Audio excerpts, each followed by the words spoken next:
Klik dulu tombol subscribe, jangan lupa nyalakan loncengnya supaya gak ketinggalan updatean selanjutnya.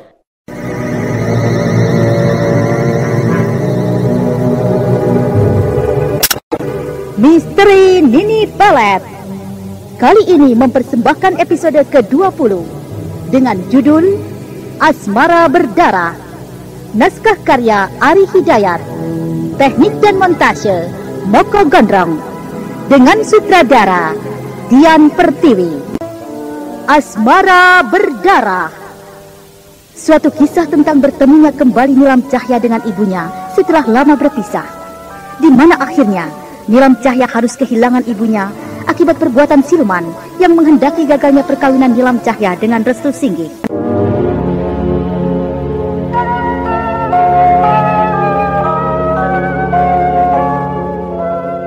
Dalam seri yang ke-30 ini, didukung oleh Bambang Jeger sebagai Restu Singgih, Hana Pertiwi sebagai Nilam Cahya, Indrawati sebagai Bibi Sarbini, dan Ashari sebagai Eyang Pangeran. Pengantar cerita, Eli Kusuma. Selamat mendengarkan. Bibi Sarbini terpesona melihat sebuah cincin emas berkepala buaya yang tergeletak di atas ranjangnya. Cincin itu memancarkan sinar yang berkilau-kilauan.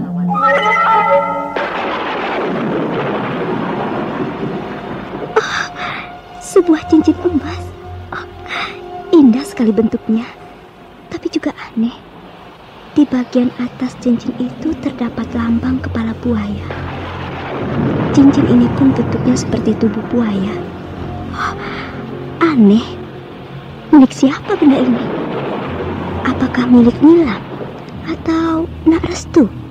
Bibi Sarbini semakin lama semakin tertarik sekali dengan benda itu. Sambil tersenyum gembira, dia lalu memakai cincin itu di jari manisnya. Oh, bagus sekali. Ternyata aku cocok memakainya. Oh, kukira aku memang beruntung. Biarlah, cincin ini aku pakai terus. Mungkin nasibku lagi baik mendapatkan benda ini.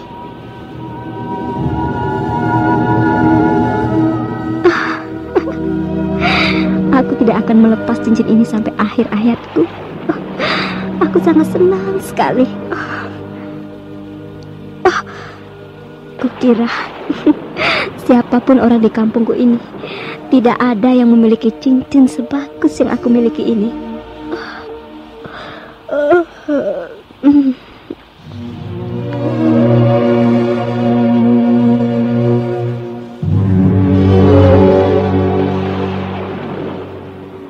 Tiba-tiba Bibi Sarbini merasakan ngantuk sekali. Kedua matanya menjadi redup, dan selanjutnya benar-benar sudah tertidur. Dalam tidurnya, Bibi Sarbini bermimpi dikejar-kejar seekor buaya raksasa. Tidak, tidak, aku tidak mau jadi santapanmu. Jangan kejar aku, tidak, jangan, jangan kejar aku. Kau tidak akan bisa lari kemana-mana. Jalan ini adalah jalan akan menuju ke gua keramat tempatku. Tidak, jangan santap aku. Kau tidak akan bisa lari kemana-mana. Kau sudah akan menjadi korbanku. Berhentilah. Jangan lari dariku, hei! Jangan! Jangan! Tolong!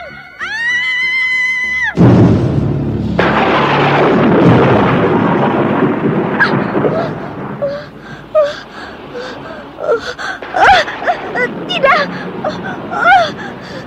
Jari manisku berdarah.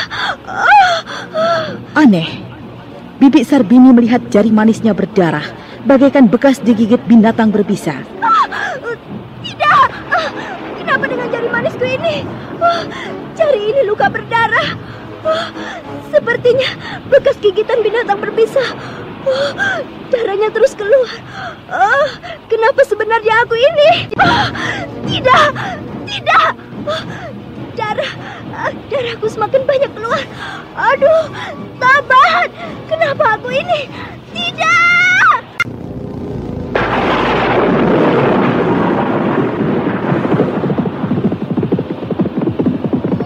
Nila, sebaiknya kita cari tempat berteduh. Hujannya semakin lebat. Tubuh kita sudah basah kuyup begini. Aku khawatir kau bisa sakit. Kukira sebaiknya kita langsung saja kembali ke pondok kita. Aku khawatir Bibi Sarbini menunggu-nunggu kita. Baiklah, kalau memang itu maumu. Nampaknya hari pun semakin malam. Kita sudah keliling desa. Kita tidak juga menemukan bujangga yang kita cari. Sudahlah Restu, kita harus cepat pulang. Perasaanku tidak enak sekali. Bibi Sarbini pasti mengkhawatirkan kita. Restu Singgih dan Nilam Cahya semakin mempercepat kudanya. Sementara itu, Bibi Sarbini semakin ketakutan karena darah terus mengalir dari sela-sela cincin yang melingkar di jari manisnya. Oh, tobat! Kenapa bisa begini? Kenapa darahnya tidak mau berhenti? Oh, darahku semakin banyak keluar. Oh, apa yang harus aku lakukan?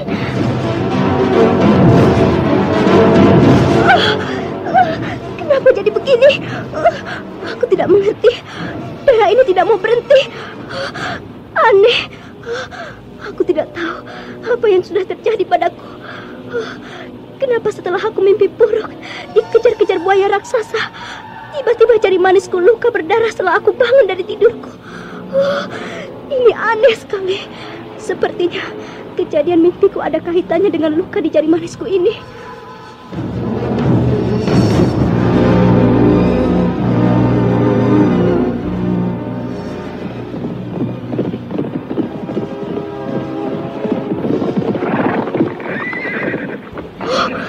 Ada suara kuda berhenti di depan pondokku. Itu pasti Nak Restu dan Nilam sudah pulang. Syukurlah kalau mereka memang sudah kembali.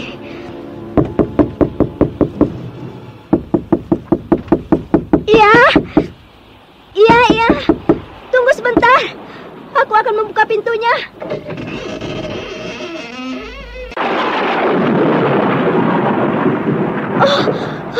Syukurlah kalian cepat pulang. Memangnya ada apa, Bi? Wajah Bibi pucat. Kenapa Bibi memegangi jari manis Bibi? Tolonglah saya, Nak Restu. Saya tidak tahu. Tiba-tiba jari manis saya terluka dan banyak mengeluarkan darah. Luka berdarah? Iya. Bibi ini main-main barangkali. Jari manis Bibi Sarbini tidak apa-apa. Lihatlah, Bi. Iya, Bi. Tidak ada apa-apa. Kenapa Bibi seperti takut? Tidak mungkin. Tidak mungkin. Aneh. Semuanya aneh sekali. Kenapa jari manisku tidak apa-apa? Padahal Bibi melihatnya terluka dan banyak mengeluarkan darah. Darahnya tidak mau berhenti. Tapi kenapa kini aku tidak apa-apa? Oh, aneh. Ini aneh sekali. Bibi Sarbini keheranan. Memang aneh. Jari manisnya kini tidak terlihat luka, apalagi berdarah. Tiba-tiba Bibi Sarbini melangkah masuk ke dalam kamarnya. Bibi Sarbini. Tahan, Nilam. Aku harus melihatnya. Ini pasti ada apa-apa dengan bibiku. Aku juga tahu. Aku sudah menangkap dari sinar wajahnya. Bibimu mengalami sesuatu yang tidak wajar. Jangan gegabah. Bersikaplah tenang. Bukankah hal-hal seperti begitu sering kita temui? Sekarang kau ganti dulu pakaianmu.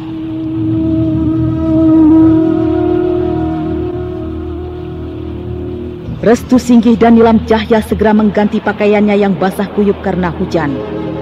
Setelah selesai, mereka kemudian masuk ke kamar Bibi Sarbini. Bibi. Maaf, Bi. Kami mengganggu. Aneh, Restu. Kenapa Bibi Sarbini diam saja? Dia seperti tidak memperdulikan kita. Sedang apa dia? Lihatlah. Bibimu sedang memperhatikan cincin emas yang melingkar di jari manisnya. Benar. Rasa-rasanya Bibi tidak mempunyai benda seperti itu, Restu. Aku baru melihatnya kali ini.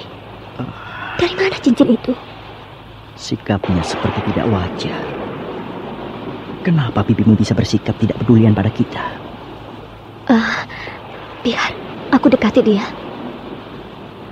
Bibi Sarbini. Kau mau apa, Nilam?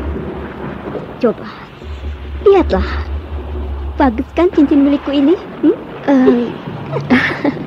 Iya, bagus sekali bentuknya, Bi. Warnanya kuning keemasan. Tapi juga agak aneh bentuknya. Cincin itu seperti membentuk lambang seekor buaya. Lihat saja, Bi. Di atasnya ada kepala buaya. Aku senang sekali dengan cincin ini. Bibi dapat dari mana? Sepertinya aku baru melihat benda itu. Boleh aku lihat cincin itu, Bi? Boleh. Kau tentunya juga senang, bukan? Kau boleh menjajalnya, Nila. Iya. Biar. Mari aku bukakan cincin itu, Bi. Baru saja tangan Nilam Cahya akan menyentuh cincin yang melingkar di jari manis Bibi Sarbini itu. Tiba-tiba dengan cepatnya tangan Restu Singgih menahannya. Jangan kau sentuh cincin itu, Nila. Kenapa kau tarik tanganku, Restu? Nak, Restu tidak boleh begitu. Biar saja Nilam ingin melihat cincin yang aku pakai ini. Ayo, bukalah cincin ini, Nila. Aku katakan jangan. Cepat kau menyingkir. Ada apa sebenarnya? Jangan sekali-sekali kau menyentuh cincin itu. Aku curiga. Dari mana sebenarnya benda itu didapat bibimu? Bentuknya aneh. Kukira cincin itu bukan sembarang cincin. Ini pasti ada apa-apanya. Kau benar. Tadi ketika aku memandangi cincin itu, tiba-tiba aku jadi tertarik. Aku seperti ingin memakainya. Untung saja kau cepat memegang tanganku, seolah aku sadar. Kau lihatlah. Pipimu masih saja memandangi cincin itu. Dia sepertinya senang sekali dengan cincin itu. Aku yakin cincin itu pasti mempunyai kekuatan gaib. Iya, kukira begitu. Keluarlah kalian. Tinggalkan aku. Aku mau istirahat. Bagaimana, Restu? Hayo, kita keluar saja. Kami keluar dulu, Bi.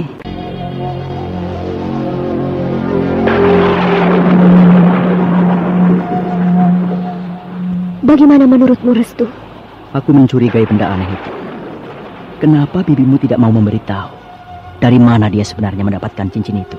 Sikapnya memang aneh. Dia seperti terkena pengaruh cincin itu. Sudahlah. Restu, mau kemana kau? Kita ke ruang tengah saja. Bagaimana dengan bibiku? Aku khawatir sekali. Biarkan saja dulu. Kita tunggu saja apa yang akan terjadi. Tapi semoga saja tidak akan terjadi apa-apa pada bibimu.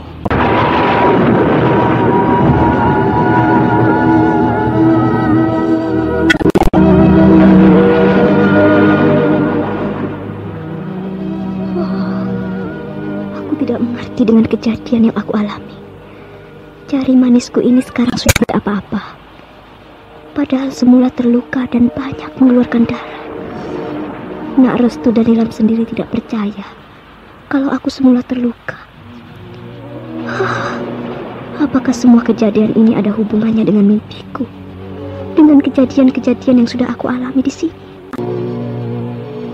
Kembali Bibi Sarbini membaringkan tubuhnya. Tak lama kemudian, dia pun tertidur. Dalam tidurnya, Bibi Sarbini kembali bermimpi buruk.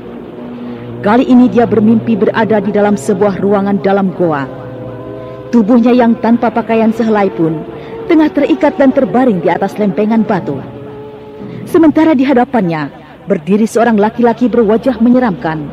Tubuhnya besar bagaikan makhluk raksasa. Ini kau tidak akan bisa selamat lagi. Tubuhmu akan aku masukkan ke dalam air kuali mendidih itu. Tidak! Jangan! Lepaskan aku! Lepaskan! Jangan kau cemarkan aku di air kuali mendidih itu! Dagingmu akan aku masak lebih empuk. Aku sudah lapar sekali. Lapar sekali.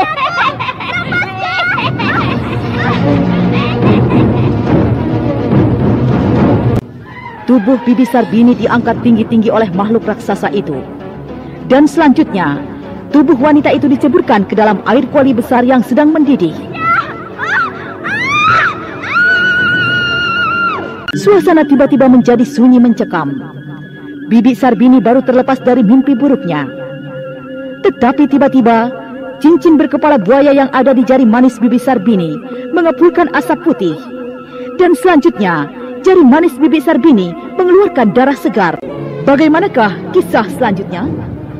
Nah, saudara pendengar, ikutilah lanjutan serial misteri Nini Pelet dalam episode ke-20 dengan judul Cincin Berdarah yang dipersembahkan oleh PT Dankos Laboratoris Indonesia di radio kesayangan Anda. Sampai jumpa.